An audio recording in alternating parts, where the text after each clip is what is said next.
समझ जी चले गए सजा में आप लोग हैं आज तो जल्दी हो गया वक्त के ऊपर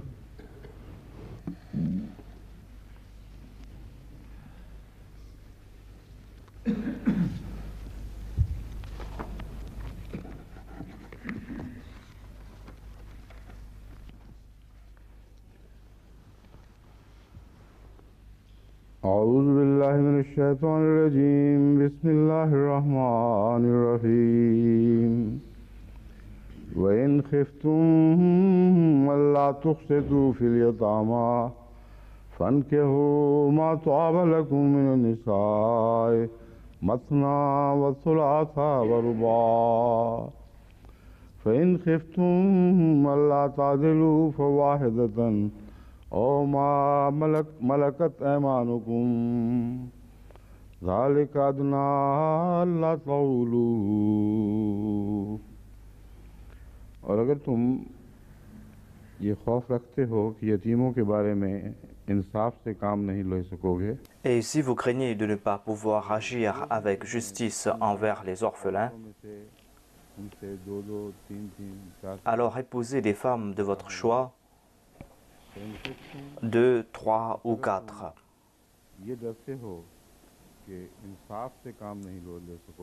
Et si vous craignez de ne pouvoir agir avec équité,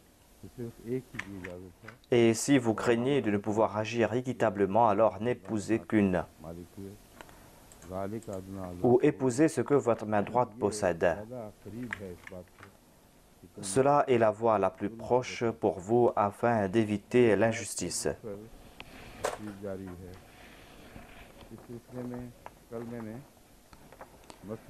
Je suis en train de commenter sur ce verset.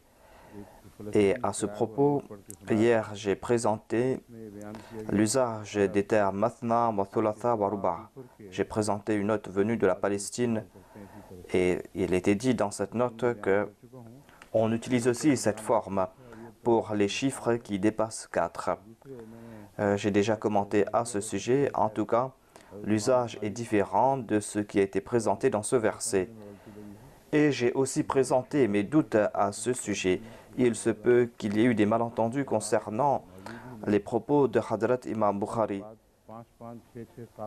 En tout cas, dans la langue arabe, il n'y a pas cet usage concernant les chiffres que l'on double après le chiffre 4. J'ai reçu aussi une réponse de la Palestine à ce sujet. Selon eux, cet usage existe.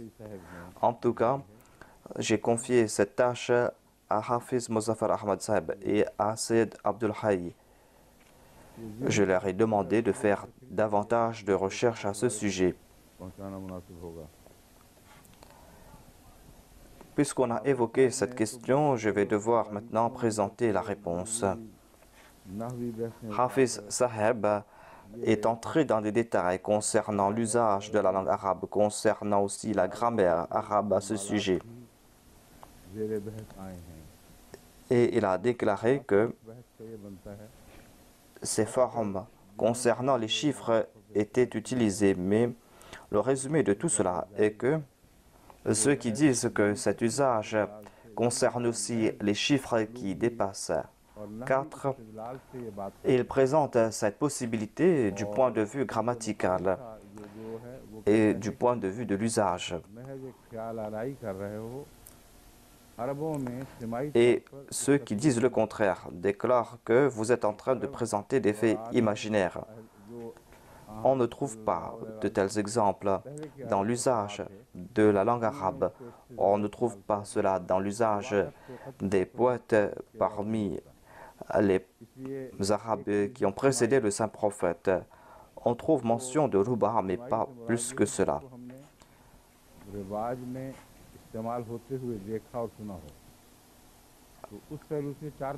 Et il y a donc cet usage et l'usage de la langue arabe. Ainsi, dans l'usage de la langue arabe, cet usage s'arrête au chiffre 4. Mais les autres ont cité Mutanabbi. Par exemple, il est dit que Mutanabbi a utilisé le terme Sudas.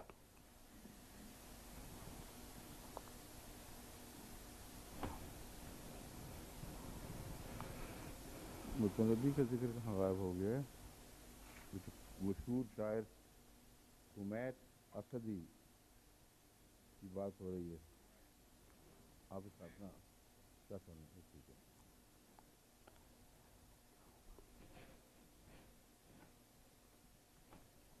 मुतनबी ने अपने एक शेर में सुदास इस्तेमाल किया है, सुदासी है, लेकिन तनकीद निगारों ने मुतनबी के इस इस्तेमाल को गैर Mutanabi, dans un de ses poèmes, a utilisé le terme Sudas. इस पर Mais तनकीद les autres ont déclaré que cela n'est pas en accord avec l'usage. Arab Il y a un certain Hariri qui a critiqué cet usage. छोटी का मकाम रखने वाले हैं जिनके मकामात हरीरी अपने रंग में Il y a un grand linguiste arabe qui s'appelle Hariri उस हरीरी ने et il est incomparable concernant son éloquence et इसलिए Hariri n'a pas accepté cet usage en disant que cela n'est pas utilisé dans la langue arabe. Peut-être que cela est en accord avec la grammaire, mais cela n'a pas été utilisé de manière éloquente dans la langue arabe. Le résumé de tout cela est que le point de vue de l'imam Bukhari est exact. और बलीग कलाम बोलने वालों ने Tel était le sens de ses propos, c'est-à-dire que dans l'usage de la langue arabe, après Ruba, après le chiffre 4, on ne double pas les autres chiffres. 6 7 7 8 8 9 9 की का मजमून है ही नहीं Ils ont cité un vers d'un poème. 6 और Et là-bas, पर इस्तेमाल on ne trouve pas ce sujet d'avoir doublé les chiffres 6, 7, 8, 9. On a tout simplement utilisé les chiffres 6 dans ce sens. En tout cas, ce débat ne nous concerne plus. Il est dit dans ce verset Mathna wa thulatha wa ruba, c'est-à-dire 2, 2, 3, 3, 4, 4.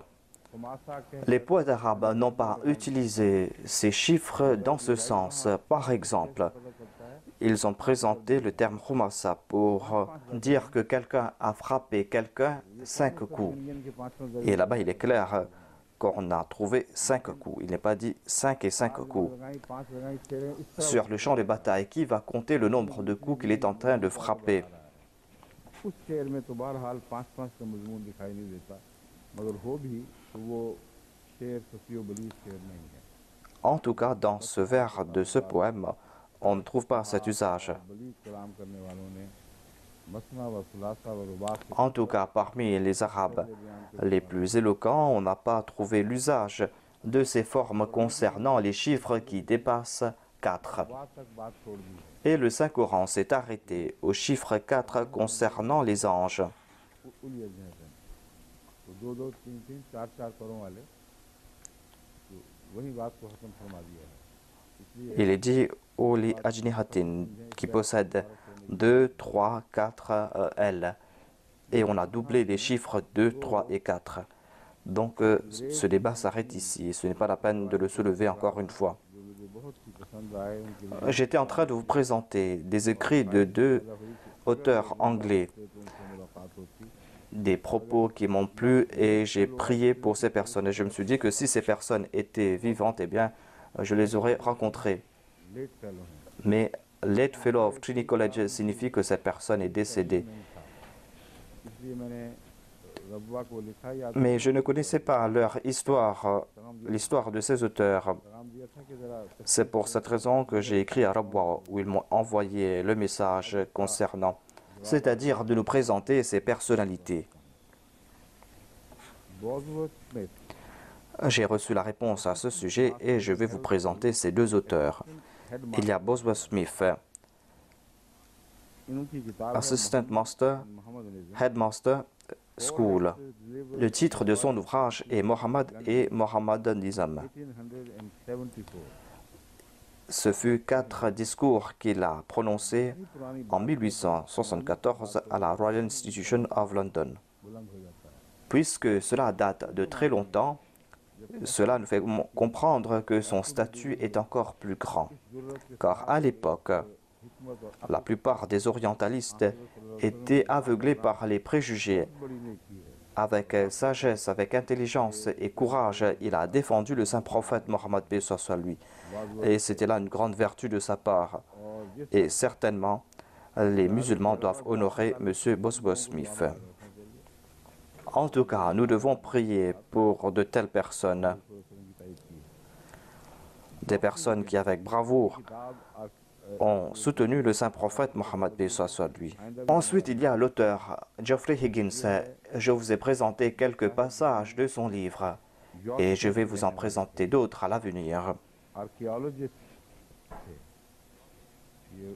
Il était de la région du Yorkshire. Il était un archéologue.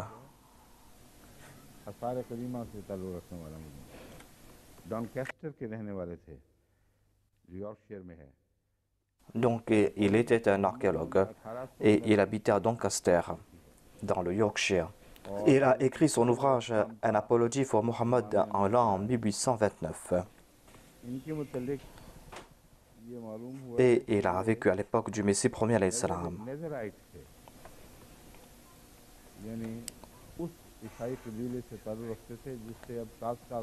Il était un Nazaréen, c'est-à-dire appartenait à ce groupe des chrétiens qui sont très rares, c'est-à-dire des chrétiens qui acceptent l'unicité de Dieu.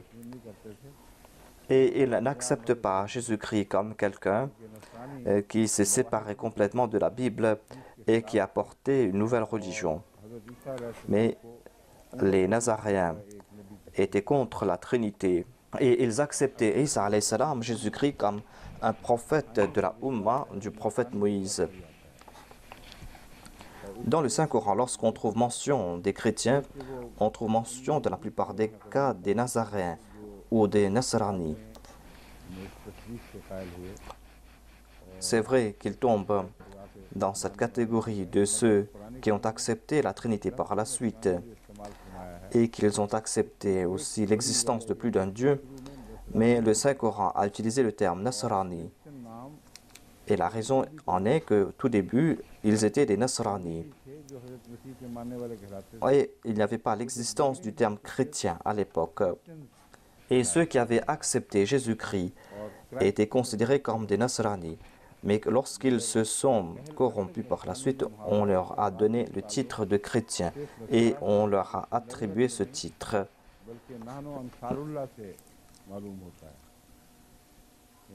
Et le terme Nasrani n'a pas trait uniquement avec la région de Nazareth, mais avec ce qui a été dit Nahnu Ansarullah dans le Saint-Coran. Les Nasrani sont ceux qui ont répondu à l'appel et qui ont déclaré Nahnu Ansarullah. C'est pour cette raison que ce sujet est très intéressant pour nous. Jésus-Christ avait lancé un appel et les chrétiens avaient répondu Nahnu Ansarullah. On ne trouve pas mention de cela dans l'histoire des chrétiens, à savoir que Jésus-Christ a demandé qui sont les Ansari. Mais en tout cas, l'on trouve certainement mention de ces chrétiens qui acceptaient l'unicité de Dieu, où il y avait peut-être des Ébonites qui étaient un groupe parmi les Nasrani. J'ai déjà fait des recherches à ce sujet et peut-être qu'on va trouver leur existence en Mésopotamie, dans la partie nord de l'Irak. Dans la plupart des cas, ils se trouvaient dans la partie nord de l'Irak. On trouve ces quelques groupes là-bas. En tout cas, ceux qui ont la possibilité doivent faire des recherches à ce sujet. Nombre de leur littérature a disparu. Dans leur Bible et dans leur littérature, il y a beaucoup de matériaux qui soutiennent l'islam et le Coran, ou qui doivent soutenir l'islam et le Coran. En tout cas, tout Ahmadi qui peuvent le faire doivent faire des recherches sur la Bible des Nasrani, des Nazaréens et des Ébonites. On va trouver beaucoup de choses contre les concepts erronés des chrétiens d'aujourd'hui. Les Nasrani existaient jusqu'au siècle dernier. Et on doit aussi faire de telles recherches ici au Royaume-Uni. Est-ce qu'ils ont une église ici ou pas? est-ce qu'ils ont une communauté ici ou pas. उनके खानदान का भी पता करवाएं। Et on doit aussi étudier leur littérature. उनकी On family doit aussi trouver la famille de Geoffrey Higgins. और हो सकता है उनकी पर्सनल लाइब्रेरी भी हो और वहाँ Sa से famille बहुत se trouve peut-être à Doncaster. हैं? Peut-être qu'il a aussi sa bibliothèque personnelle. कहाँ है वो Et on peut trouver beaucoup de choses là-bas. हैं? उसमें आ गई हैं कोई नई बात है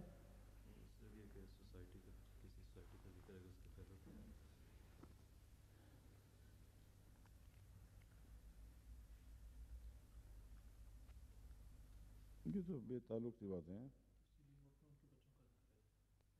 अच्छा इसमें उनके बच्चों का भी मौजूद है अभी तक जिंदा हैं Ainsi, ces enfants sont toujours vivants.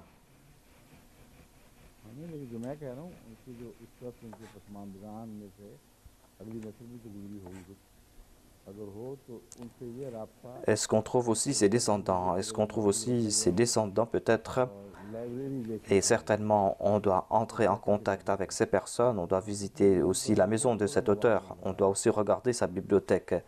Quels sont les ouvrages qu'il a préservés? इंजील क्या थी Car ici, on ne trouve pas beaucoup de matériel pour nous. C'est-à-dire, कैसे हुआ करती थी उसका quels étaient les évangiles des Nasrani, des Nazaréens, हमारे सामने et quel était le débat entre eux et les autres chrétiens? लगाया हुआ था बहुत थोड़ा है मेरे नज़दीक वो काफ़ी नहीं Certainement, on doit trouver cela. J'ai demandé à notre groupe de recherche de faire des recherches à ce sujet, mais cela ne suffit pas.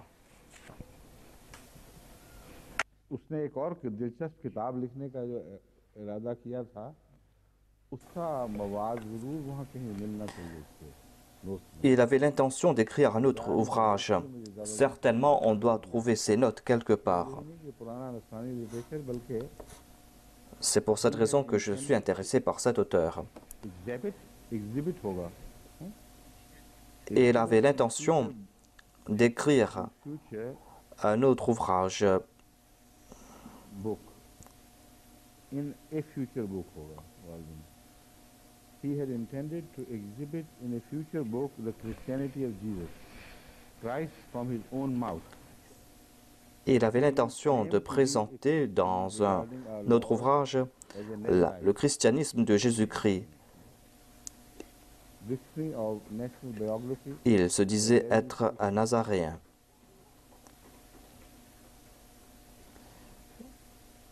Ceci a été consigné dans le dictionnaire de la biographie nationale par un certain monsieur Stephen.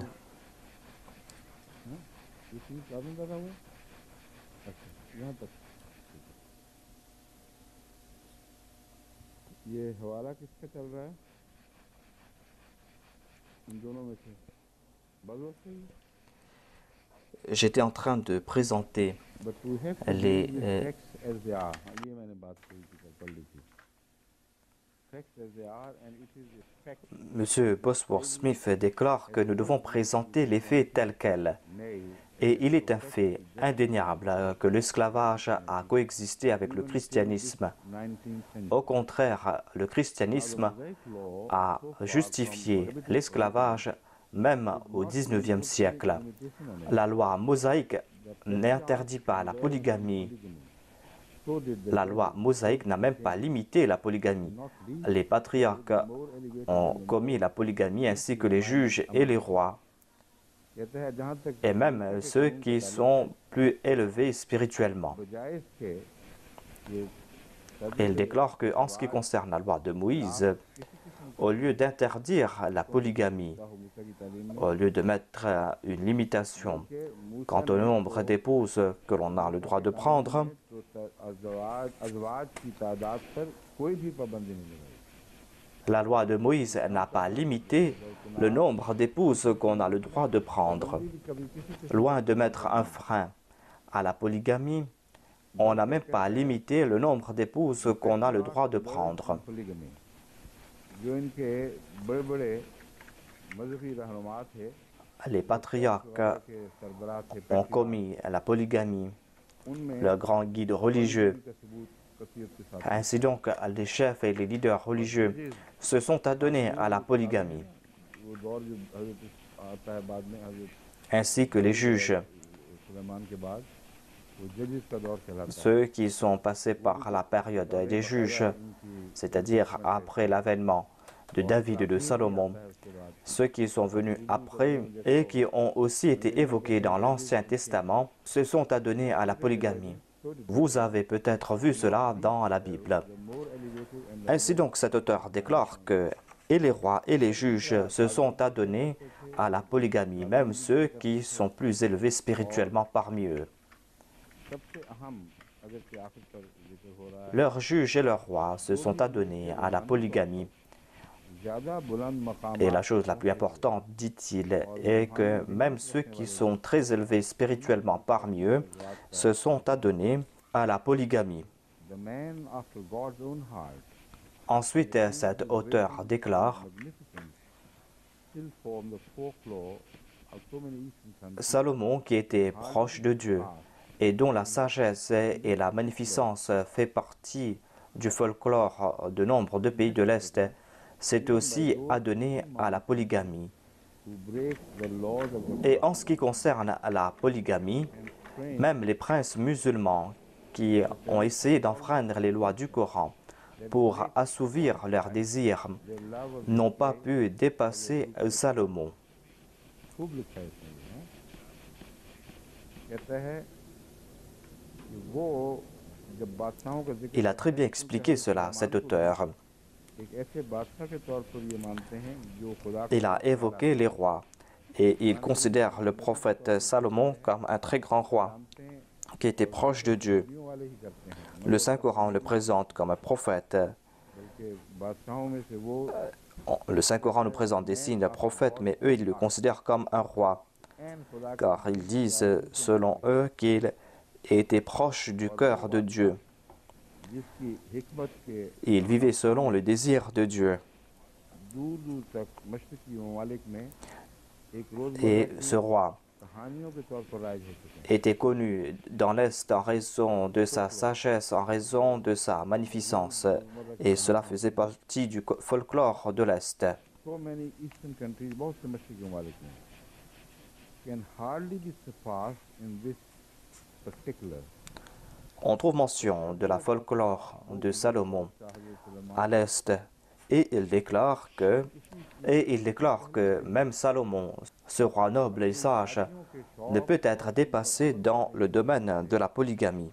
बाद में आने वाले किसी शख्स से मात नहीं खा सकता, सबसे बड़ा रहेगा, यहाँ तक कि वो मुसलमान Personne ne peut le dépasser dans ce domaine. तुम पेश करते हो कि उन्हें हरम रखे हुए हैं।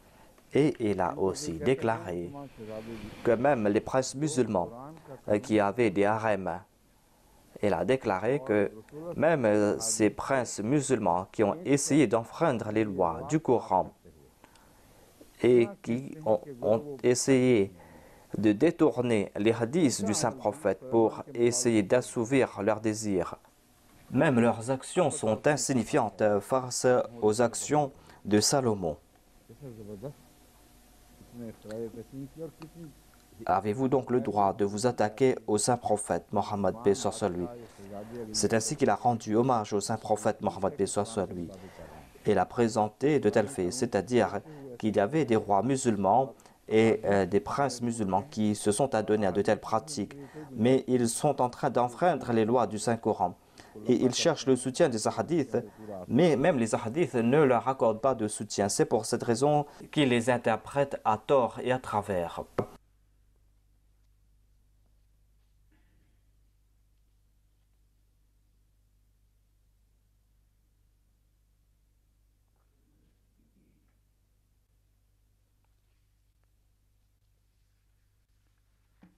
आगे है, कहता है the Arabs of the ignorant, for instance, allowed any number of wives. The Quran Les Arabes de l'époque de l'ignorance, par exemple, avaient le nombre d'épouses qu'ils voulaient, mais le Saint-Coran est en train de limiter le nombre d'épouses légales à 4. whoever attempted to improve to impose Et Napoléon a déclaré que Mohammed était le seul législateur de l'Est qui a essayé de restreindre la polygamie. C'est un fait que l'on doit comprendre. 21, 128. 1 उसके बाद है 121 यानी एक पहला हिस्सा किताब का उसके 120 सफ़ा C'est un ouvrage sur l'Égypte et qui concerne aussi une analyse concernant les lois de l'islam qui ont trait aux femmes et aux esclaves. इसने बहुत अच्छा एक नेपोलियन का भी दिया है कहता है अरब अपनी जहालत के ज़माने में Il a cité aussi Napoléon ici. Il a déclaré que les Arabes, à l'époque de l'ignorance, avaient le nombre d'épouses qu'ils voulaient et il n'y avait pas de loi qui restreignait le nombre d'épouses. Certainement, le Saint-Coran a limité cela au nombre de 4. कहता है कि किसी Et il a déclaré qu'on doit évoquer ici un commentaire de Napoléon. Napoléon a déclaré qu'aucun législateur de l'Est, मशरिकी लेजिस्लेटर ने तो मुराद ये है दुनिया भर et on ne trouve pas mention d'aucun législateur de l'Ouest, il a déclaré ici que dans le monde entier, il n'y a aucun légiste, sauf le saint prophète Mohammed sallallahu alayhi wa sallam, qui a essayé de limiter le nombre d'épouses qu'on a le droit de prendre. इस पहलू से ना C'est une parole pleine de sagesse पेश करने की तौफीक न मिली और Napoleon et même des musulmans n'ont pas eu l'occasion de présenter de tels faits. के बहुत अच्छे Napoléon यहाँ मिलते हैं a accepté l'islam, il a été impressionné par l'islam. दुनिया में कोई C'est pour cette raison qu'il a fait de très bons commentaires concernant l'islam. Il a déclaré que dans l'Est tout entier, on n'a pas trouvé de légiste qui a essayé de limiter le nombre d'épouses qu'on a le droit de prendre. Et sauf le saint prophète Mohammed sallallahu alayhi wa sallam a accompli une telle œuvre. Divorce पर चल पड़ता है जैसे डिवोर्स का भी अजीब हाल था Ensuite, ils ont parlé à propos du divorce. काफी होती थी Il a déclaré que tel était l'état du divorce à l'époque. जब कलम महफूज किया On traitait les femmes avec mépris, avec injustice et sauvagerie. Le saint prophète Mohammed paix soit lui a mis fin à toutes ces pratiques शादी के हवाला रसूल सल्लल्लाहु अलैहि वसल्लम भी कुछ देते हैं मगर जाहिर et a établi des lois. बात को नफ्स है मुसलमान तो नहीं हुआ था Ils appliquent cela au saint prophète Mohammed paix soit lui. अगर ये कह Il n'était pas musulman, cet auteur. C'est pour cette raison qu'il n'avait pas pu dire que c'est Dieu qui avait dit au saint prophète de présenter cette loi. ये कानून S'il avait dit cela, eh bien, il n'aurait pas pu débattre, c'est-à-dire que c'était la faute du saint prophète ou pas. और हर Il présente le saint prophète Mohammed paix soit lui en tant que législateur. Et ainsi, il a innocenté le saint prophète Mohammed paix soit lui.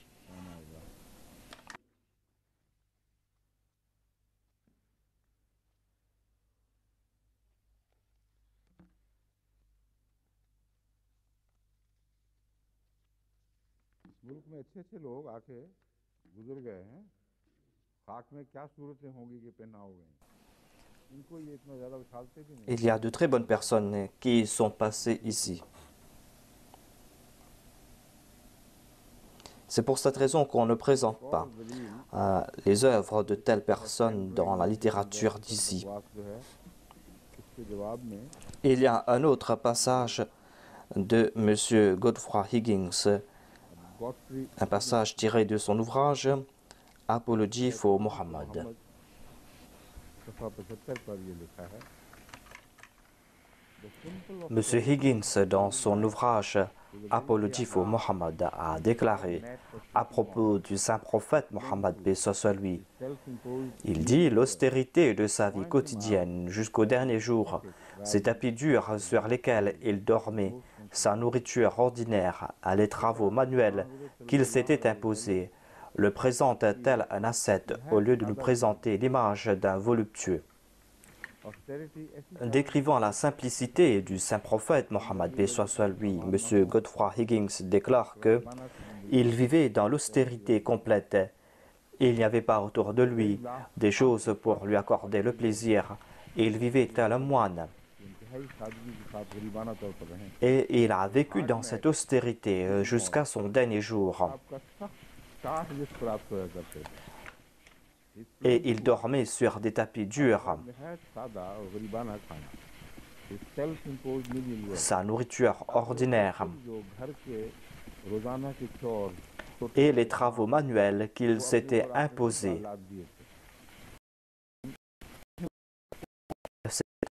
Tout ça indique qu'il était et ne nous présente pas du saint prophète l'image d'une personne voluptueuse et sensuelle. C'est là l'image que nous présentent les autres orientalistes. Ainsi, selon lui, le saint prophète n'était point une personne voluptueuse.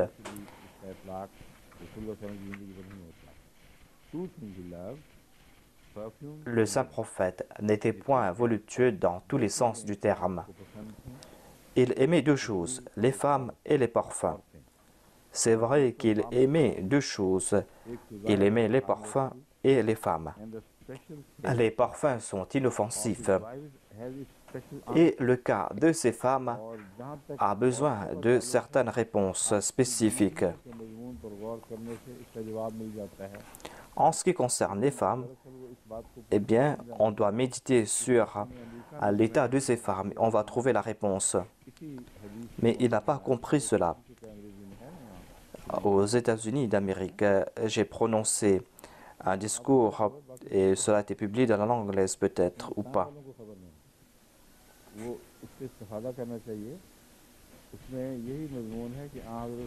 Les gens du Royaume-Uni ne le savent pas. On doit profiter de ce discours car j'ai présenté ce sujet, à savoir que le saint prophète a déclaré qu'il aime les parfums et les femmes. Et pourquoi est-ce qu'il a dit cela?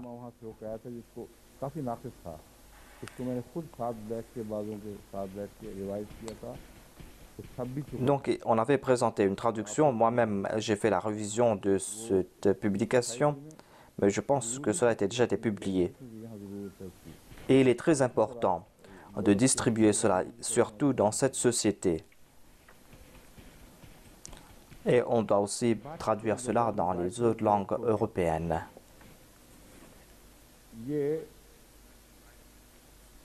Godfrey नाम है ना इसका, पूरा नाम है Higgins, Godfrey Higgins. Nous sommes en train de citer cet auteur qui s'appelle Godfrey Higgins. और author का हवाला दे रहा है जिसका जिक्र किए कुछ अर्सा गुजर चुका है. Et il est en train de citer un autre auteur. Mais je pense que il retourne de nouveau vers cet auteur qu'il a cité.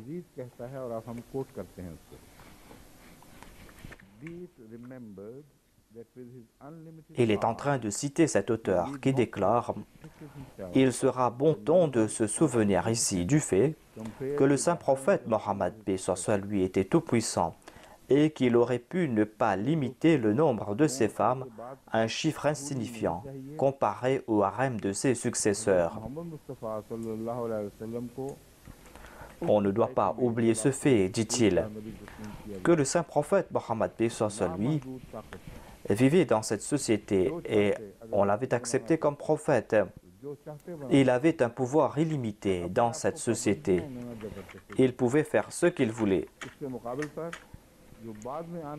Et il aurait pu ne pas se limiter au nombre d'épouses. Et cela comparé au harem de ceux qui l'ont succédé. Et ainsi, ces rois n'avaient pas limité le nombre de femmes dans leur harem.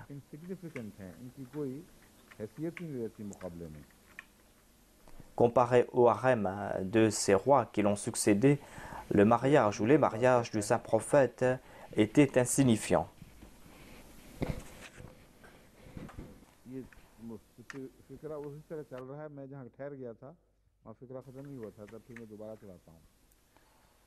Be it remembered that with his unlimited power, he need not have restricted himself to a number insignificant compared with the harem. Ainsi, il déclare « Il serait bon ton de se souvenir ici du fait que le saint prophète était tout-puissant et qu'il aurait pu ne pas limiter le nombre de ses femmes à un chiffre insignifiant comparé au harem de ses successeurs. » Et ici, il est en train de parler des épouses du saint prophète Mohammed, soit lui. Il a déclaré sauf une de ses femmes, toutes les autres étaient des veuves, et que l'une de ces veuves était dotée d'une humeur si terrible que Abu Bakr et Othman avaient poliment refusé de se marier avec elle avant que le prophète ne se marie avec elle. La satisfaction de vivre avec une femme aussi rude ne peut sûrement pas être excessive. Ici, l'auteur a utilisé le terme vixen pour décrire une femme qui est très dure, qui a un tempérament très difficile. Voilà l'usage que nous présentent les dictionnaires anglais, c'est-à-dire une femme qui a un tempérament très difficile. Et maintenant, cet auteur est en train de dire à propos du saint prophète que toutes ces femmes étaient des veuves, à l'exception d'une seule. Et l'une de ces femmes était une veuve qui était d'une humeur très terrible, et si terrible que Hadrat Abu Bakr et Hadrat Uthman avaient poliment refusé de se marier avec elle avant que le saint prophète ne se marie avec elle. Ils avaient refusé de se marier avec elle parce qu'ils connaissaient son tempérament difficile. Ainsi, se marier avec une telle femme qui est connue pour son tempérament difficile, est-ce que vous allez considérer cela comme de la volupté? Comprenez cela, dit-il. Il doit y avoir d'autres sagesses derrière un tel mariage. Un homme sensuel ne peut commettre de tels actes. Ses propos sont très durs, mais puisqu'il est en train de soutenir le saint prophète Mohammed paix soit sur lui, c'est pour cette raison que je suis en train de présenter cela. Ensuite, il déclare, le saint prophète a conclu plusieurs de ces mariages parce que les maris de ces veuves étaient tombés sur le champ de bataille en donnant leur vie pour la foi.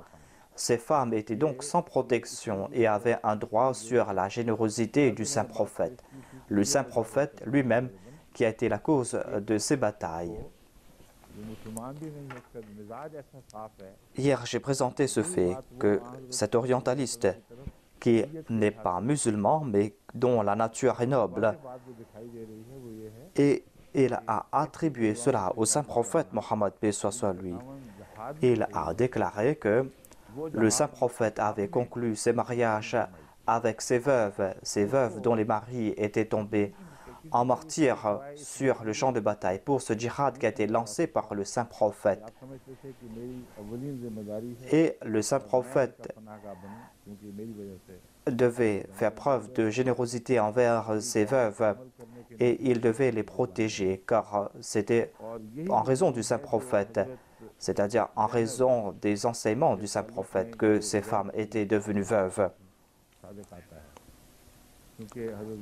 On trouve cela dans le cas de Hadrat Zainab, celle qui s'était divorcée de Zayd. Car Hadrat Zainab bin Jahash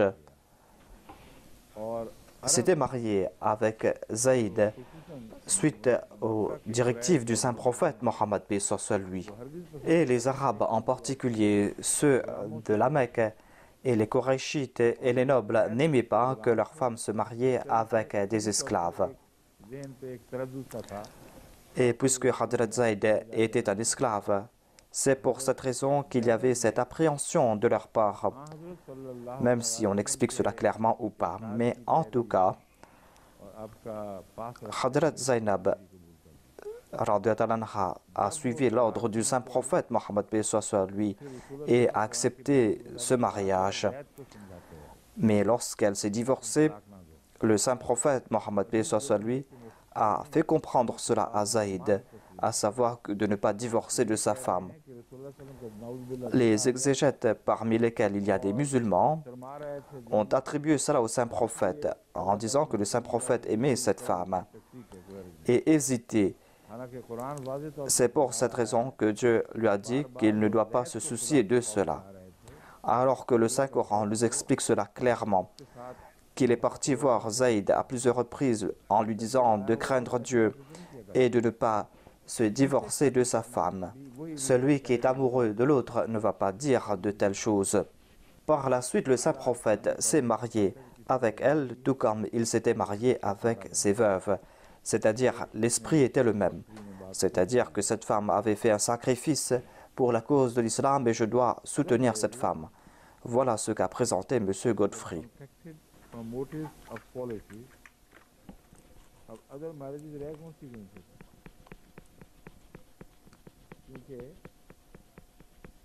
Et il n'est pas question ici d'autres mariages, car le saint prophète s'était marié avec des veuves, à l'exception d'une seule qui n'était pas une veuve, c'est-à-dire Hadrat Aïcha. Ainsi, quand il est en train de dire les autres mariages, il veut présenter d'autres raisons concernant ces mariages. Sinon, il n'y avait pas d'autres mariages. Il s'était marié avec des veuves, dans la plupart des cas. Il déclare donc qu'il s'était marié aussi pour des raisons politiques afin de se concilier avec les chefs des factions rivaux. Et peut-être la raison la plus forte dont il est impossible de surestimer la force qui a poussé Mohammed à prendre femme après femme était son désir pour avoir une progéniture masculine. C'était un désir naturel que son successeur doit suivre ses pas et continuer son travail. Ainsi, il a considéré ce désir pour les enfants comme un but important, c'est-à-dire dans la société arabe, on devait avoir des fils, une progéniture mâle. Et le saint prophète Mohammed lui désirait peut-être avoir des fils en se mariant avec ses femmes. Il se peut que cela les poussait à se marier. Mais ce sont deux motifs différents. Et il se peut qu'ils se compromettent. C'est-à-dire, ces deux choses ne peuvent coexister. Tout d'abord, il y a ce sacrifice, à savoir qu'il y a ceux dont les maris sont tombés en martyrs en mettant en pratique les enseignements de l'islam. Leur statut de martyr est tel que le saint prophète Mohammed lui s'est marié avec elle. C'est un très grand privilège et un très grand sacrifice. Et il y a aussi le désir d'avoir des fils. Mais ces deux concepts ne peuvent pas coexister. Il y aura soit l'un, soit l'autre.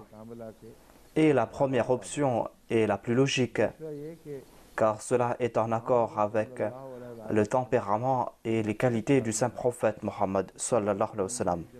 Et le saint prophète Mohammed sallallahu alayhi wa sallam a conclu la plupart de ses mariages après la révélation du verset Khataman Nabiyyin. Et cela détruit complètement cette plausibilité qui a été présentée ici et qui a été attribuée au saint prophète. Ils l'ont fait de bonnes intentions, mais ils ont quand même attribué cela au saint prophète. La plupart de ces mariages ont été conclus après la 5e année de l'hégire et la plupart de ces mariages ont eu lieu au cours de la 7e année de l'hégire. Et certainement, ce verset a été révélé au cours de la 5e année de l'hégire. Et il est dit qu'il ne sera pas le père d'un fils. Il est dit وَمَا كَانَ مُحَمَّدٌ أَبَا أَحَدٍ مِّن رِجَالِكُمْ. Mohammed ne sera pas le père d'un de vos hommes. C'est une décision claire et nette révélée par Dieu. Et comment le saint prophète Mohammed lui aurait-il pu avoir ce désir d'avoir des fils et se marier afin de combler ce désir? On ne peut pas accepter cela, même si on trouve des récits à ce sujet ou pas. En tout cas, cet écrivain n'a pas regardé tous ces détails. Il a dit cela en toute bonne intention, mais en fin de compte, il a tiré cette conclusion, à savoir, c'était un désir naturel que son successeur doit suivre ses pas et continuer son travail.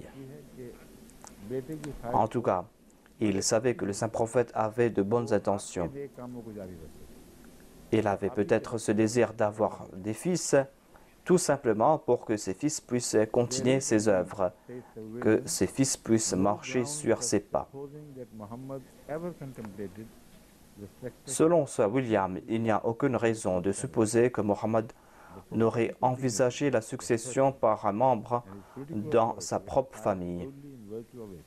La dignité prophétique avait trait à sa personne et son autorité politique exercée uniquement en vertu de celui-ci. Mais il considère ses enfants avec un œil plein d'amour et partial. he no doubt also rejoiced in prospect dear to every Arab. Il ne fait aucun doute qu'il s'est réjoui à la perspective d'avoir son nom inscrit dans la postérité par une descendance mâle selon l'aspiration des Arabes. And honored. Et il pourrait naturellement s'attendre à ce que son fils devait être honoré par tous les adeptes de l'islam. Sir William Muir a présenté cela avec une autre distorsion. Arab riwaj वगैरह की Il déclare quant à lui que le saint prophète avait le désir d'avoir des fils et cela était selon la tradition arabe.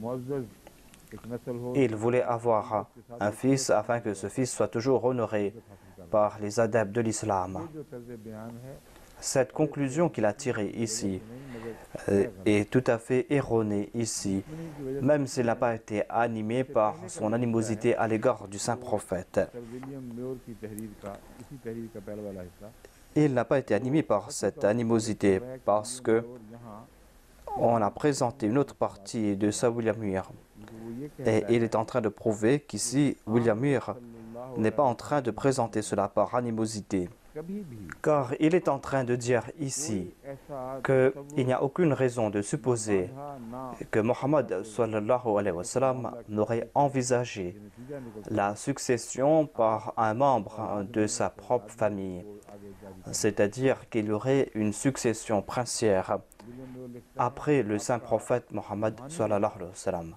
कति तौर पर एक ज़ाती एजाज था जो औलाद की तरफ मुंतकिल नहीं हो सकता था।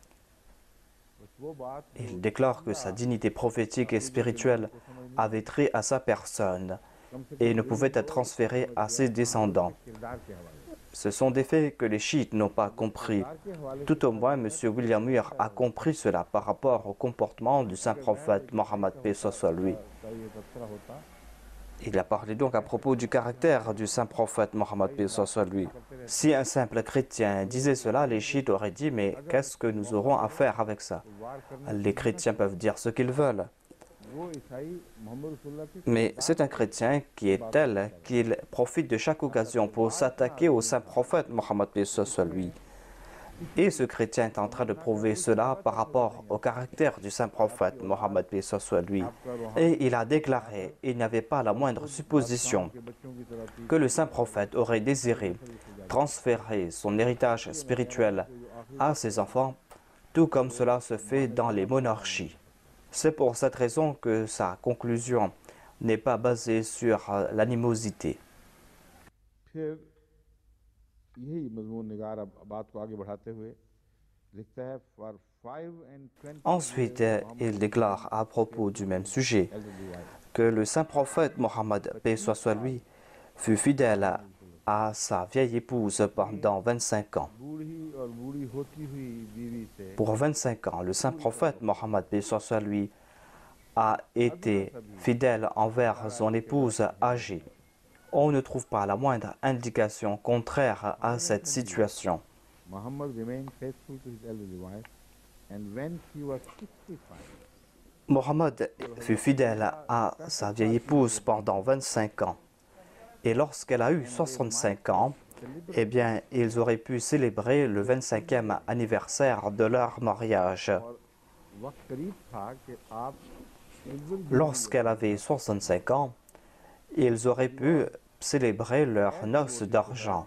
when first she married Elle lui était tout dévouée, आपका ताल्लुक comme au premier jour où il s'était marié avec elle. जैसा कि उस वक्त था जब आपने नई नई शादी की C'est-à-dire, le saint prophète était toujours fidèle envers sa femme, comme au premier jour de son mariage. इन 25 सालों के दौरान Durant toutes ces années, il n'y a pas eu le moindre scandale. जबकि स्कैंडल को Au cours de cette période de 25 ans, il n'y a pas eu le moindre scandale. छोटा सा सांस का भी आया हो La phrase que l'auteur a utilisée ici dans la langue anglaise est « breath of scandal », c'est-à-dire qu'il n'y a pas eu le moindre scandale. Il n'y a pas eu le moindre vent de scandale de sa part. never a breath of scandal. Thus far, Muhammad's life will bear Au cours de cette période, dit-il, on peut faire un examen minutieux de la vie du saint prophète Mohammed sallallahu alayhi wa sallam. Mohammad रसूलुल्लाह की ज़ात Il déclare, on peut regarder la vie du saint prophète au microscope et l'on va constater qu'il n'y a pas le moindre manquement de la part du saint prophète, qu'il n'y avait pas le moindre défaut en lui. Ensuite, il déclare, par la suite, Khadija est décédée. Il a eu nombre d'épouses par la suite. Certaines étaient belles et jeunes. Par la suite, dit-il, il a eu d'autres épouses qui étaient jeunes et belles et qui étaient riches. Mais jamais il n'a oublié sa vieille épouse. Et elle l'a aimé jusqu'au dernier jour. Au cours de toute cette période, jamais il n'a abandonné son épouse, même pour un seul instant. Et ce fut elle qu'il aimait le plus. Il l'a aimée elle plus que toute autre épouse. Ensuite, il écrit à propos du saint prophète que quand j'étais pauvre, il m'a enrichi. Lorsqu'ils m'ont qualifié de menteur, elle seule a cru en moi. Quand tout le monde était contre moi, elle me fut fidèle. Comment est-ce que je peux oublier cette femme? Comment est-ce que je peux oublier mon épouse? A dit le saint prophète. Quand le monde me qualifiait de menteur, elle a cru en moi. Et quand le monde entier était contre moi, elle me fut fidèle. Et c'est elle qui m'a soutenu de différentes manières. Et ce fut elle qui fut fidèle envers moi. Ensuite, l'auteur déclare que la tendre mémoire de cette vieille épouse dans sa tombe ne peut venir que d'une personne de nature noble. Ne peut venir que d'une personne de nature noble. Ce n'est pas le comportement d'une personne voluptueuse.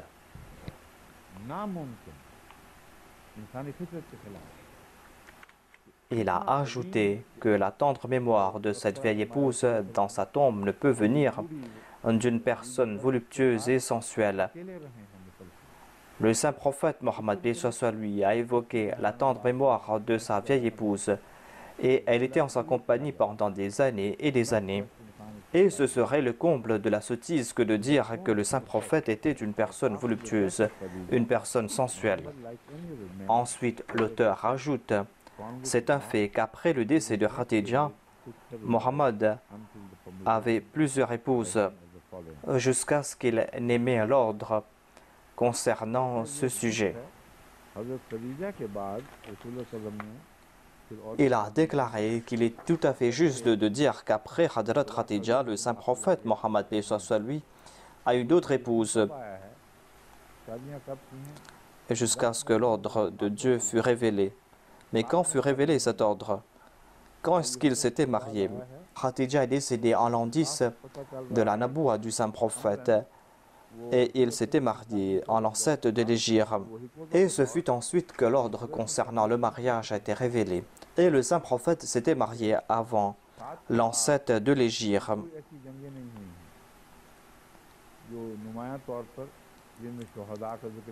Après l'an 7 de l'Hégire, il n'y a pas eu de telle bataille où il y a eu un grand nombre de martyrs. Il y a eu quand même la conquête de la Mecque. Et le saint prophète Mohammed lui est décédé tout juste après la conquête de la Mecque.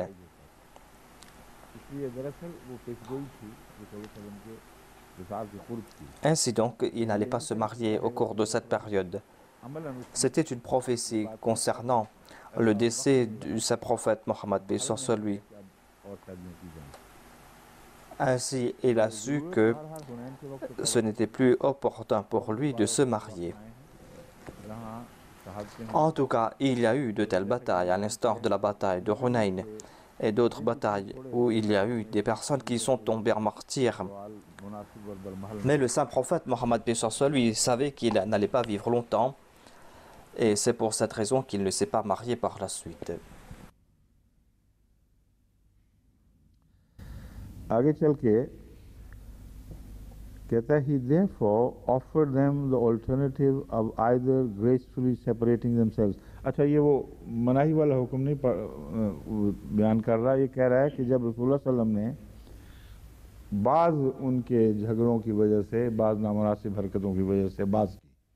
Par la suite, certaines de ces femmes se sont comportées de façon indigne अगर तुम छोड़ना चाहती हो तो जाओ, मैं तुम्हें दौलत et Dieu दूंगा, lui a donné cet ordre en disant que ces femmes peuvent le quitter et que le saint prophète va leur accorder des richesses et des facilités et elles pourront partir et se séparer de lui, de gaieté de cœur. Comment le saint prophète s'est-il comporté? Il s'était marié jusqu'à cette période et l'auteur a déclaré qu'il leur offrit l'option de se séparer gracieusement de lui afin de profiter des plaisirs de la vie et de ses bienfaits immédiats, chose qui leur fut niée tant qu'elles furent avec lui. C'est un point très important. Il a déclaré que ces femmes se sont mariées au saint prophète Mohammed paix soit lui pour éviter les plaisirs de la vie. Un homme sensuel ne se marie pas pour que ses épouses aussi commencent à souffrir. Il leur fut dit que si elles se séparaient de lui, c'est là qu'elles allaient profiter de ses plaisirs de la vie. Ainsi, il a tiré une très bonne conclusion de ce verset.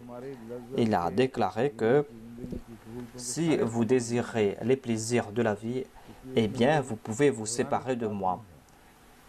Et je vais vous offrir tous ces plaisirs de la vie. Vous ne devez pas avoir peur. Vous pouvez m'abandonner, a dit le saint prophète, et matériellement, vous serez dans une meilleure situation. Et ses bienfaits matériels leur furent niés tant qu'elles furent avec lui. Ce faisant, elles s'évitaient les privations et les souffrances d'une telle vie. En se séparant de lui, ses épouses pourront éviter les privations et les souffrances de la vie qu'il menait. Il menait une vie de privation et d'austérité,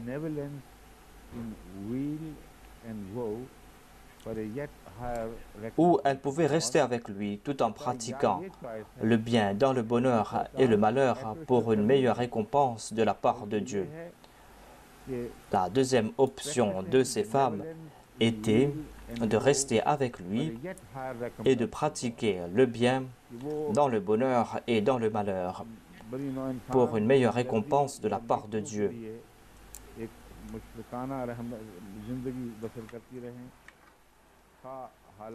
Ainsi, ces femmes pouvaient choisir de rester avec lui et de pratiquer le bien dans le bonheur comme dans le malheur. Et cela afin d'avoir une meilleure récompense de la part de Dieu.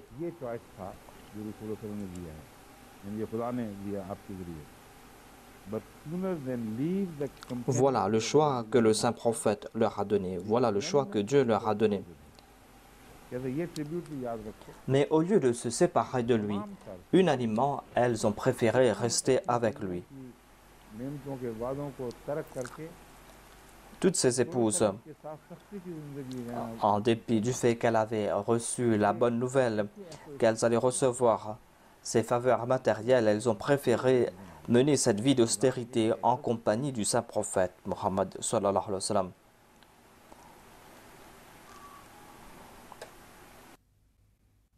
Could he not then use his husband's name?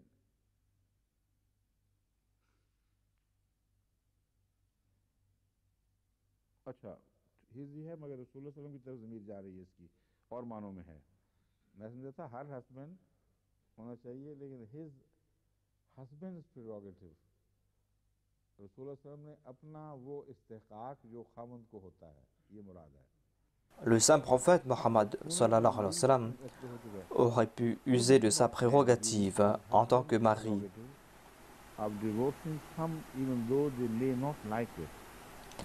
Est-ce qu'il n'aurait pas pu utiliser sa prérogative de mari et de se divorcer de certaines d'entre elles? Le saint prophète Mohammed paix soit lui avait cette prérogative que de se divorcer de sa femme. Est-ce qu'il pouvait utiliser ce droit ou pas?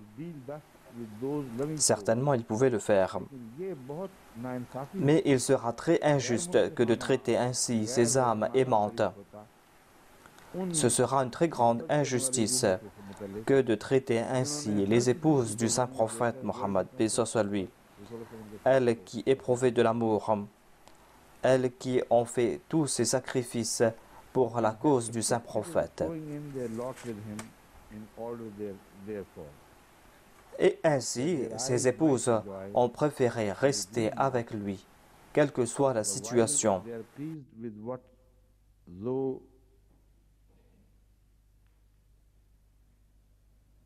दो नहीं है, दाऊ है। टाइपिंग में काफ़ी गलतियां हुई हैं, क्योंकि दो तो मैंने कोई नहीं रखता यहाँ। अब ये फिक्र यूँ है that their eyes might rejoice, ताकि तेरे साथ रहें अगर चाहें, इसलिए कि उनकी Elles ont préféré rester en compagnie du saint prophète Mohammed, paix soit lui, car en cela résidait toute leur joie. Et afin qu'elles ne soient point tristes en raison de cette séparation. Et elles vont se satisfaire de tout ce que tu vas leur accorder. Ces épouses du saint prophète étaient très contentes de ce que le saint prophète leur accordait. Il n'y avait pas de convoitise de leur part, et il n'y avait pas non plus de rivalité. Elles étaient contentes de leur sort. Et il n'y a pas de raison pourquoi le saint prophète se serait divorcé d'elles. Ce serait le devoir de Mohammed que de retenir toutes ses épouses.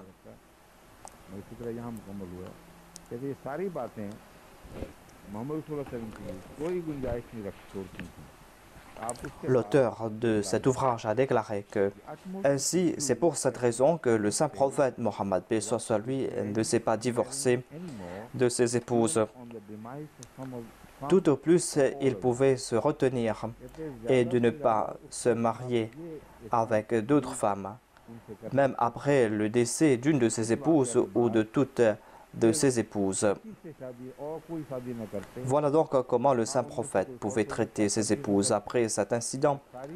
Il pourrait ne pas se marier avec personne d'autre, même si certaines d'entre elles décédaient ou si toutes ses épouses décédaient.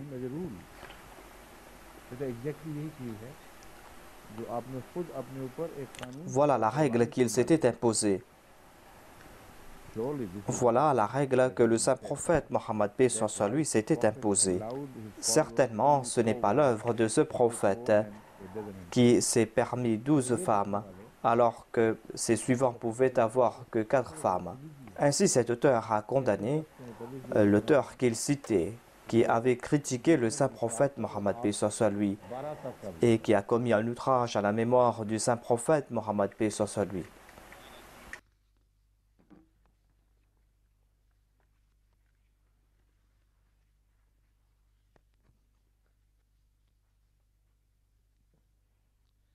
आगे फिर ये बीवियों की तफसील बयान फरमाता है कि किस किस कैटेगरी की हैं वो वाइफ जिनको आपने उनका हक Ensuite, il a évoqué les épouses du saint prophète Mohammed, paix soit lui. Ces épouses à qui il avait donné leur dot, il y avait Sauda, Aïcha, Zainab et Zainab bint Jahash. Je ne vais pas entrer en détail, mais en tout cas, vous pouvez étudier ce livre si vous le désirez. Essayez de voir si on peut trouver ces deux ouvrages ou pas.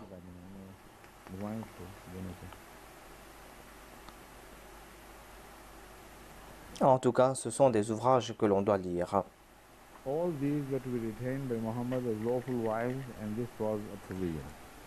Il a ensuite cité la liste de toutes les épouses du saint prophète.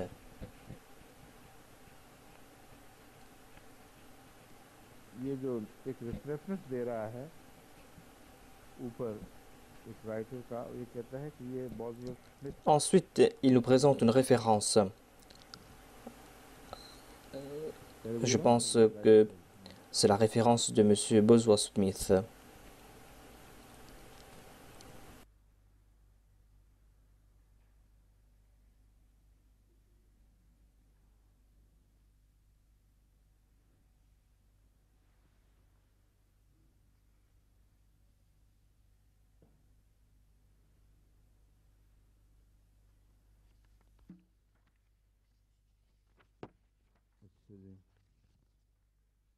ये भी हो गया बस बस अब है बाइबल की तालीम की रूह से कितनी शादियां जायज़ हैं इसे मैं बयान कर चुका हूँ इनके हवालों में आ गया है Ensuite, il y a la question de la polygamie et la permission de la Bible. वो मैं आपके सामने रख देता Un de ses auteurs avait déclaré auparavant que la Bible n'a pas placé de restrictions sur le nombre d'épouses. Je vais vous présenter les références et tout cela a été mentionné de manière continuelle.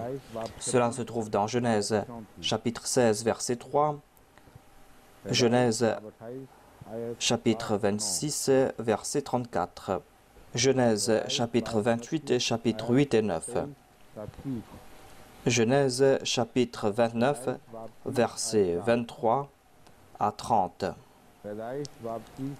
Genèse chapitre 30 verset 4, Genèse chapitre 30 verset 9, le premier livre de Samuel chapitre 25 verset 40, le premier livre de Samuel chapitre 25 verset 43. Ensuite le livre 2 de Samuel chapitre 5 verset 13, le deuxième livre de Samuel chapitre 2 verset 11.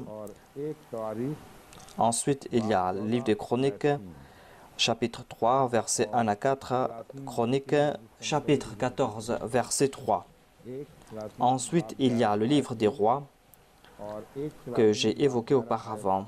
Chapitre 11, verset 1, le premier livre des Rois, chapitre 11, verset 3. Voilà donc ces références concernant la polygamie qui a été évoquée dans l'Ancien Testament.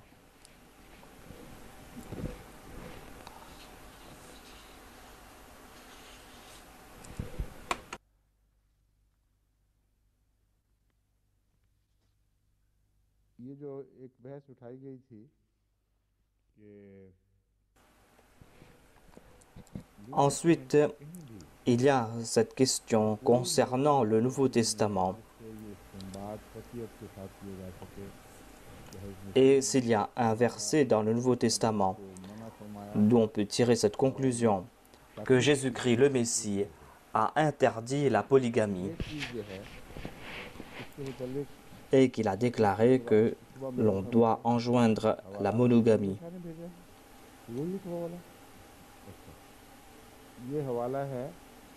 C'est, je pense que Fawzia Shah qui m'a envoyé cette référence.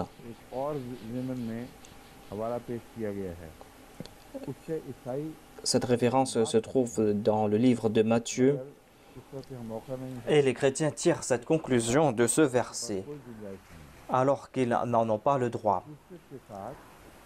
Ils n'ont pas le droit de tirer cette conclusion parce que cela n'est pas en accord avec ce verset. Et comme on le sait, Marie, la mère de Jésus-Christ, s'était mariée avec quelqu'un qui avait déjà une femme auparavant. S'il en fut ainsi, alors Jésus-Christ aurait émis un ordre contre sa propre personne.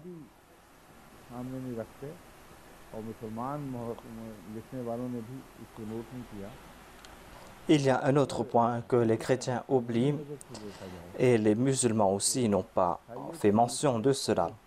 Si l'on regarde cela du point de vue légal, eh bien, selon le christianisme, on a la permission d'avoir plus d'un époux. On ne doit pas se limiter à un seul époux, mais on peut avoir plusieurs époux. Et je dis cela par rapport à Jésus-Christ. Il y a certains de ces prêtres qui outragent la mémoire du saint prophète Mohammed sur lui. Il y a aussi d'autres qui ne sont pas des prêtres, mais qui sont coupables de ces mêmes actions. Je leur dis cela afin de rendre la monnaie de leurs pièces et je leur demande de me répondre, mais jamais ils m'ont répondu. La question de Hadrat Maryam ou de Marie est très intéressante. Tout d'abord, l'on doit comprendre qu'elle s'était mariée avec Joseph. Et Joseph qui s'était déjà marié auparavant. Et Joseph a eu des enfants à travers Marie. Et selon la Bible, lorsqu'il s'était marié avec Marie, Marie était déjà enceinte de la part de Dieu. Est-ce que Dieu a établi des relations illicites avec Marie? Ou est-ce que Marie avait le statut d'une épouse légale? Si elle n'avait pas le statut d'une épouse légale, qu'allez-vous dire de la naissance de Jésus-Christ et pourquoi est-ce que vous discutez avec les Juifs? Ainsi, votre point de vue sera qu'il en est ainsi dans l'histoire de la religion. Si la mère de Jésus n'était pas la femme de Dieu, eh bien, quelle est l'importance de cet enfant? Quel est le statut de cet enfant? Ce n'est pas une histoire imaginaire, mais cela a été évoqué dans le Saint-Coran. Dans le Saint-Coran, l'on trouve le verset Badi'us samawati wal ard, et il y a un autre verset avant cela.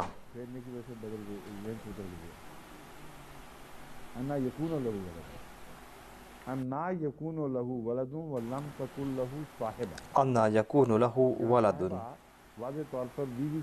walam takun lahu sahiba. Ici, le terme sahiba s'applique à une épouse. C'est-à-dire, comment Dieu peut-il avoir un fils alors qu'il n'a pas de femme? Eh bien, s'il a eu un fils, eh bien, Marie était son épouse. Car en tout cas, on ne peut pas attribuer des relations illicites à Dieu. Car on ne peut pas imaginer cela à propos de Dieu, à savoir que Dieu puisse se marier avec quelqu'un. Mais les chrétiens ne comprennent pas cela.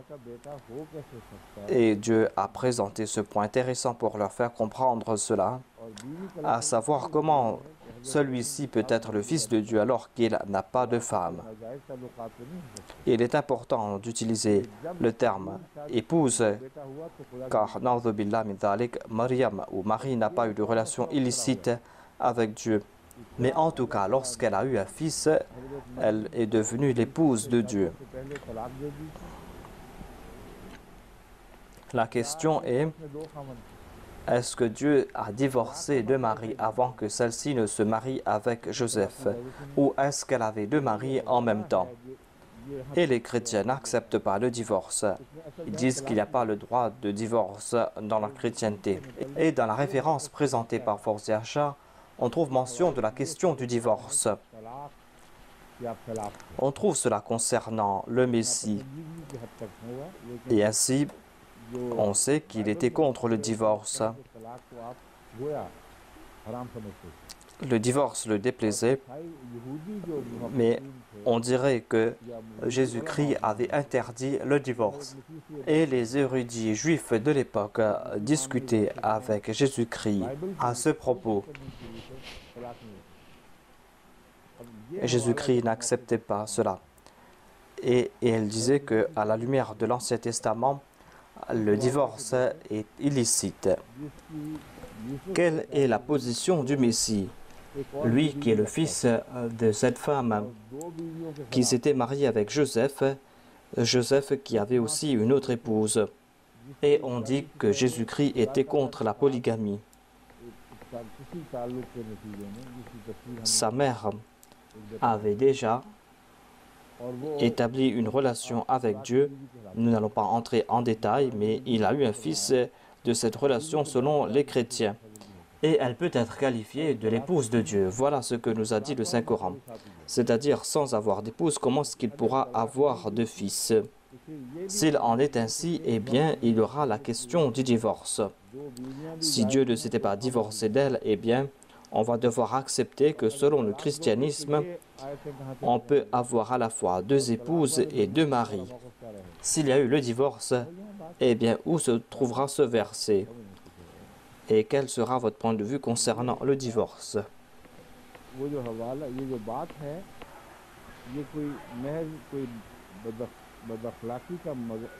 Voilà donc toute l'histoire. Et ce n'est pas un cas d'insolence. À l'intérieur d'un mot, le Saint-Coran nous a présenté une preuve indéniable. Et on ne peut pas s'en échapper en aucun cas.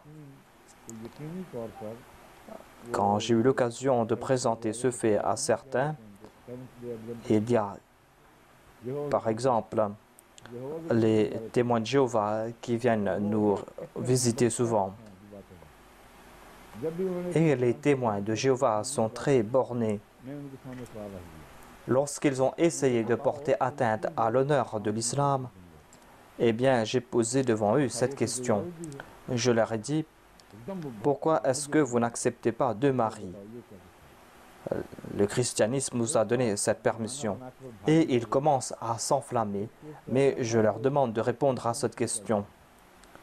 Certainement, ils cherchent des prétextes pour prendre la fuite.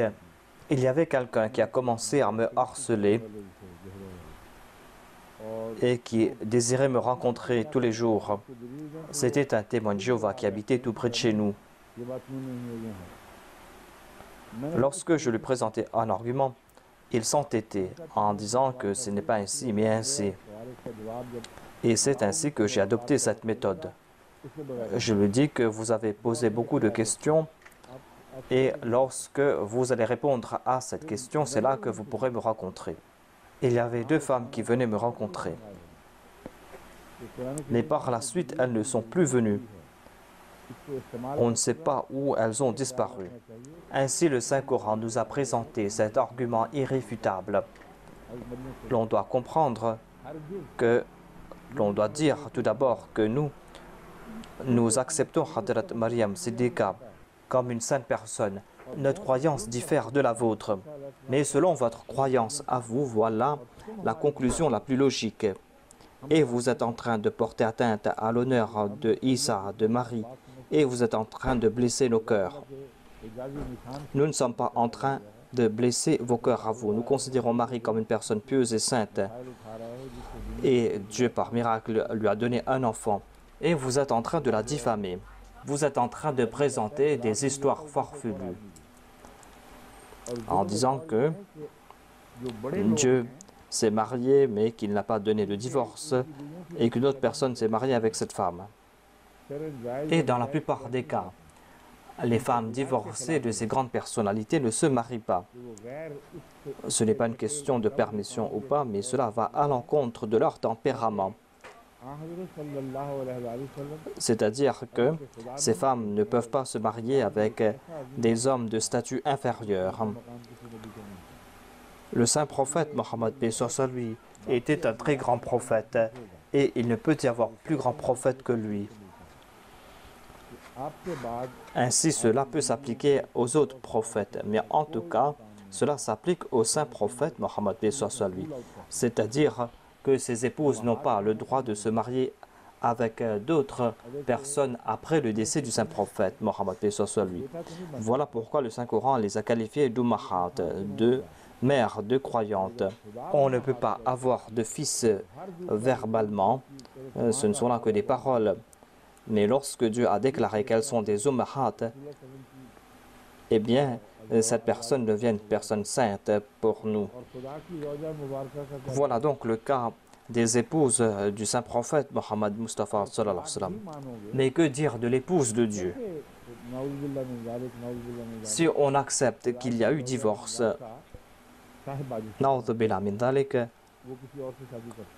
comment dire que l'épouse de Dieu, qui est qualifiée de sahiba par le Saint-Coran, puisse se marier avec quelqu'un d'autre? C'est une pensée immonde. Et cette croyance ne se repose pas sur l'Ancien Testament ni le Nouveau Testament. Voilà la référence qui a été présentée à ce sujet. Je vais vous présenter cela. Puisqu'on a déjà évoqué ce point, eh bien, je dois présenter cette référence qui se trouve dans le livre de Matthieu, chapitre 19, versets 4 et 5. Notre groupe de recherche a fait des efforts pour trouver ce verset que les chrétiens attribuent à Jésus-Christ, dans lequel ils clament que Jésus-Christ a interdit la polygamie. Voilà donc la question. J'ai déjà fait ces recherches et on n'a pas trouvé de verset clair et net à ce sujet. Il y a un autre verset mais qui est douteux et on peut tirer plusieurs conclusions de ce verset. Il y a par exemple Bosworth qui a cité un verset et il a dit la même chose, à savoir que on ne trouve pas un seul verset clair et net qui condamne la polygamie.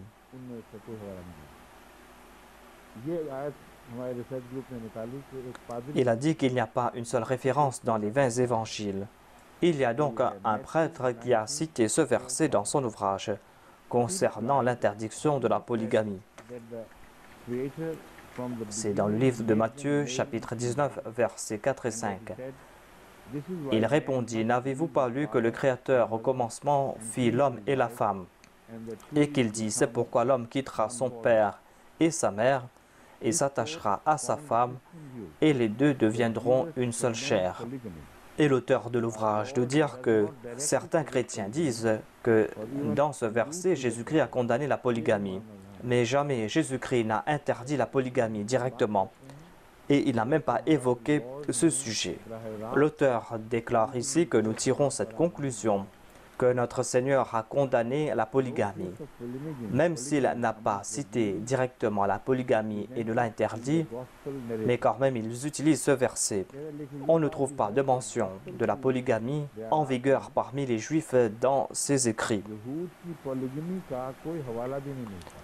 Dans les évangiles, on ne trouve pas mention de la polygamie par des Juifs. Ainsi, on ne trouve même pas mention de ce sujet. Quand une épouse est évoquée, elle est évoquée en tant que femme uniquement, en tant qu'épouse uniquement.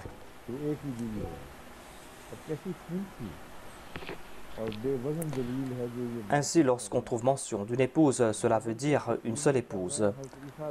Cet argument ne tient pas la route. Ils acceptent la Bible et ils acceptent aussi Jésus-Christ. Mais en dépit de cela, puisqu'ils n'ont pas trouvé de référence concernant la polygamie, c'est pour cette raison qu'ils disent que la polygamie a été interdite.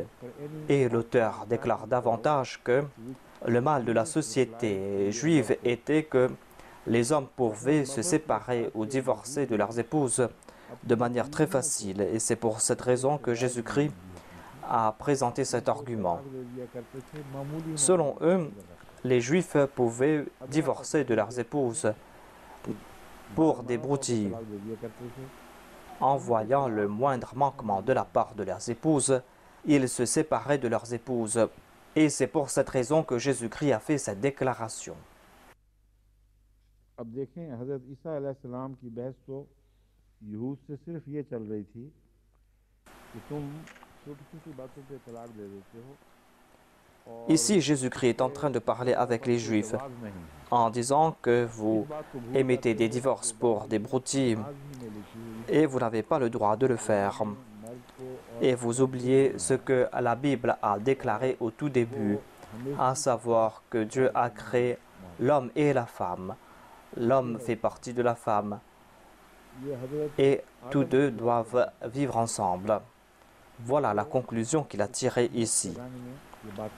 Ici, cela commence avec l'histoire d'Adam. Il est en train de prodiguer un conseil en disant que votre épouse doit toujours vous accompagner.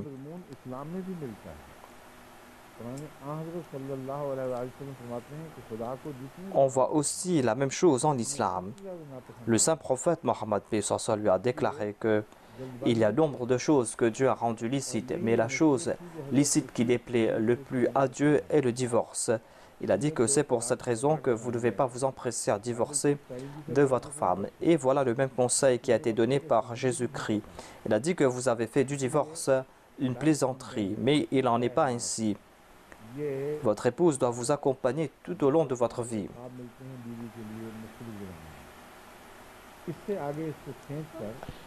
Votre épouse est votre compagnon pour la vie. Mais ici, les chrétiens ont détourné le sens de ces propos en disant qu'on a condamné la polygamie. Mais il n'en est pas ainsi. Car cette Bible que Jésus-Christ a présentée, dans cette même Bible, on trouve mention de la polygamie. Et cela prend de l'ampleur petit à petit. Il y a eu ces grands prophètes qui sont venus, des grands prophètes que les chrétiens ne peuvent condamner en aucune manière. Il y a par exemple le prophète Abraham, le prophète Ishaq, il y a Jacob, Jacob, laissez Ismaël de côté. Tous ces prophètes ont eu plusieurs épouses en même temps. Ainsi, il est tout à fait erroné de la part des chrétiens de dire que puisque Jésus-Christ n'a pas parlé de la polygamie, c'est pour cette raison qu'il a condamné la polygamie. Cette idée est complètement farfelue. Le Messie premier l'Islam a déclaré cela ouvertement.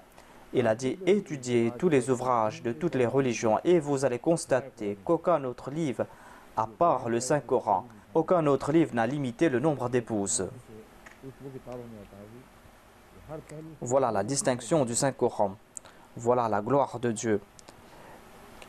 Et il nous a offert cet ouvrage qui est parfait, qui est supérieur dans tous les domaines. Il y a des références dans la Bible concernant la polygamie. C'est une autre référence de Deutéronome.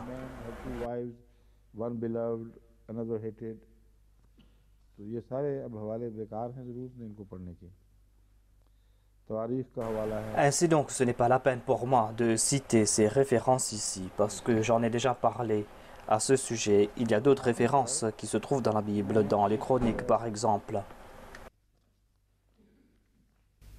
ऐसी बात आपके सामने रखता हूँ जो उसने उठाई है वेरी ने और बड़े जालिमाना तौर पर ये कहा है कि बदअखलाकी की तारीफ. À la fin, je vais citer un point évoqué par M. Wéry. Il a déclaré que dans l'histoire de l'immoralité et dans l'histoire de l'impudence, vous allez constater que les pays où il y a eu plus de dépravation et plus d'immoralité sont les pays qui ont été dirigés par les musulmans. Il a déclaré que ces pays musulmans ont dépassé tous les autres pays dans le monde. C'est un très grand mensonge qu'il a proféré ici. L'histoire du monde est en train de rejeter ce qu'il a dit. C'est une accusation infondée qu'il a proférée. Et tout ce qu'on trouve est contraire à ce qu'il dit. Cela ne concerne pas uniquement les pays chrétiens, mais cela concerne aussi les pays bouddhistes. Ces pays où il n'y a pas de religion, par exemple, dans ces pays où il y a des religions païennes, vous ne pouvez pas présenter d'enseignements meilleurs que les enseignements de l'islam concernant la propreté, la pureté et la pureté dans les relations conjugales et concernant nos relations avec nos épouses. On ne peut pas présenter de meilleurs enseignements que les enseignements de l'islam. Il y a donc quelques références que je vais vous présenter demain.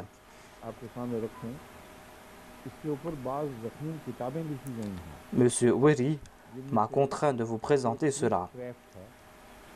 On a écrit plusieurs ouvrages à ce sujet concernant la prêtrise et on trouve des références à ce sujet. Et l'on comprend que selon cet auteur dans le monde religieux, on ne trouve pas d'exemple aussi abominable que d'exemples dans l'histoire du christianisme par rapport aux actes commis par les chefs de l'Église. Ces mêmes personnes qui devaient s'occuper des brebis du Messie, quel était leur état? Voilà l'ouvrage qui a été écrit à ce sujet.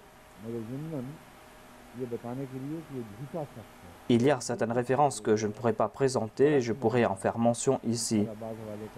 En tout cas, je suis en train de dire que M. Wéry est un menteur. La situation est tout à fait le contraire de ce.